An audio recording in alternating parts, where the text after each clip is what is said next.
At the southern tip of Spain, there's a view that almost doesn't feel real. On a clear day, you can stand on a Spanish beach and see the coast of Morocco shimmering on the horizon. Just 8 miles of water lie between the two continents, Europe and Africa staring at each other across one of the busiest stretches of sea in the world. And yet, despite the closeness, despite the massive potential, there's no bridge, no tunnel, only ferries battling weather and crowds carrying millions every year across the Strait of Gibraltar. But now, Spain and Morocco are planning to change that forever with one of the most ambitious engineering projects in history, a $15 billion underwater tunnel that could finally link Europe and Africa by land. This is the story of the tunnel that could change continents. For now, the crossing is done the old way. Ferries, churning back and forth, connecting ports like Tangier and Algeciras. In summer, the scene looks more like a migration than a holiday. Families crammed into cars, trucks loaded with goods, lines stretching for miles. In 2024, more than 3.4 million passengers and 846,000 vehicles made the crossing. It's one of the biggest logistics operations in the world, managed every year by Spanish authorities. But even with planning, it's chaos. Traffic jams, long waits, delays. A trip that should take an hour and a half on paper can easily stretch into half a day once you add boarding, unloading, and the weather. And the weather is a constant enemy. The Strait of Gibraltar is a funnel of wind. In winter, Atlantic storms send gusts roaring through at nearly 70 miles an hour. Ferries are canceled, goods are stranded, people are stuck. For trade, every delay means money lost. For families, it means separation and frustration. And for governments, it's a reminder. The old way just isn't enough anymore. When people look at a body of water, the first instinct is always the same: build a bridge. That idea has been floating around Gibraltar for decades. In fact, one proposal led by engineer T.Y. Lin imagined a massive suspension bridge, 8 miles long with a central span twice the size of any existing bridge today. The price tag? Around $15 billion. But cost wasn't the only problem. The winds in the strait could make driving across dangerous. The sheer scale of the bridge would push engineering past its limits. Beautiful on paper, impossible in practice. And so, attention shifted. If you can't go over, you go under. The tunnel idea isn't new either. As far back as 1930, Spain studied the concept. The problem, beneath the strait lies some of the hardest rock in the world. At the time, the technology simply couldn't handle it. But the world has changed. Machines now exist that can grind through mountains. Countries have built tunnels under seas and rivers, some stretching for miles. And the economic incentive to connect two continents has never been greater. In 1979, Spain and Morocco signed a joint declaration to pursue the dream. In 2003, the focus finally shifted fully toward a tunnel, but not at the narrowest point of the strait, because there, the seabed plunges almost 3,000 feet down. Too deep, too risky. Instead, the planned route cuts through an area known as the Camarínal Sill, where depths are more manageable, between 980 and 1,640 feet. Still deeper than the Channel Tunnel between England and France, but within reach. The result? A planned 26-mile tunnel, 17 miles of it under the seabed. A twin-tube railway system with a central service tunnel. A design that echoes the Channel Tunnel, but bigger, deeper, and far more complex. How do you carve a path under a sea? With monsters of steel.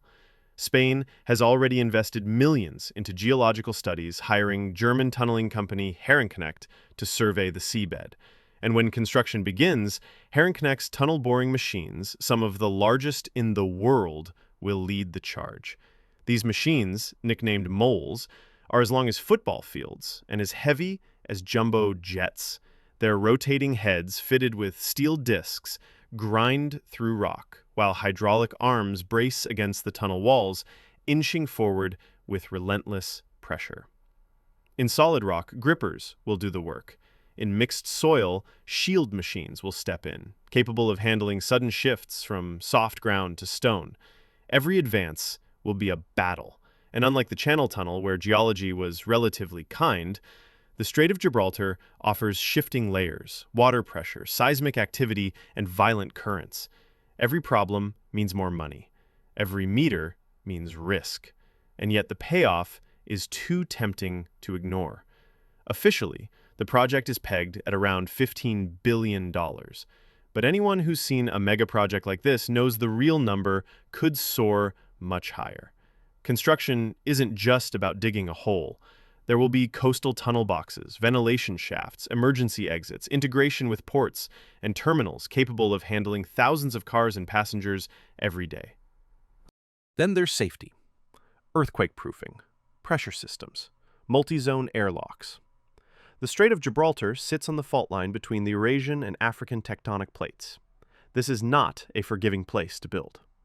But when it's finished, the rewards will stretch far beyond Spain and Morocco. Morocco is already rising as a manufacturing hub. In recent years, car giants like Renault and Stellantis opened plants in Tangier and Casablanca.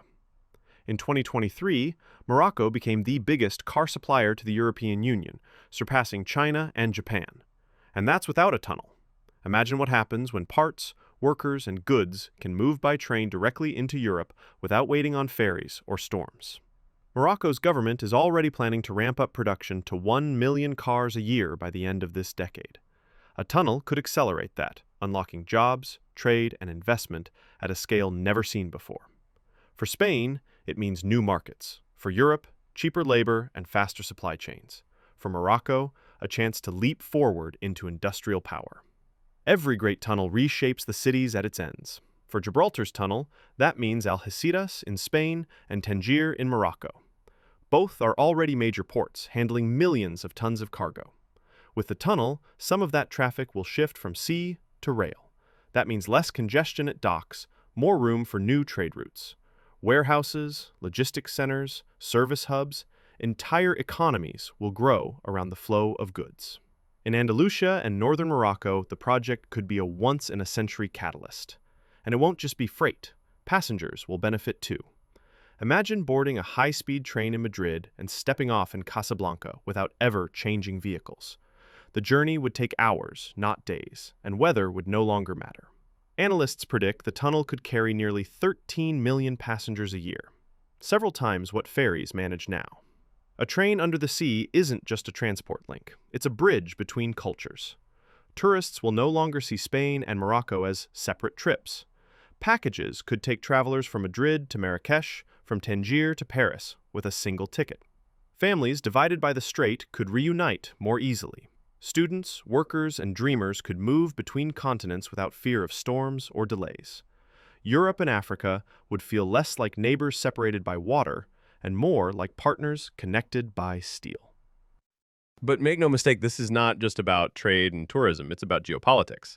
In a world where supply chains are increasingly fragile, where wars and climate disasters disrupt sea routes, a land corridor between Europe and Africa is a strategic prize. For the European Union, the tunnel would secure a direct pipeline for resources, goods, and even energy from Africa. For the African Union, it means a stronger hand in negotiations, a seat at the table of intercontinental logistics. And for Spain and Morocco, it's a chance to cement their place as gateways between worlds. Of course, challenges remain. The two countries don't even use the same railway gauge. Spain's southern lines are built on a wider Iberian gauge, while Morocco uses the European standard.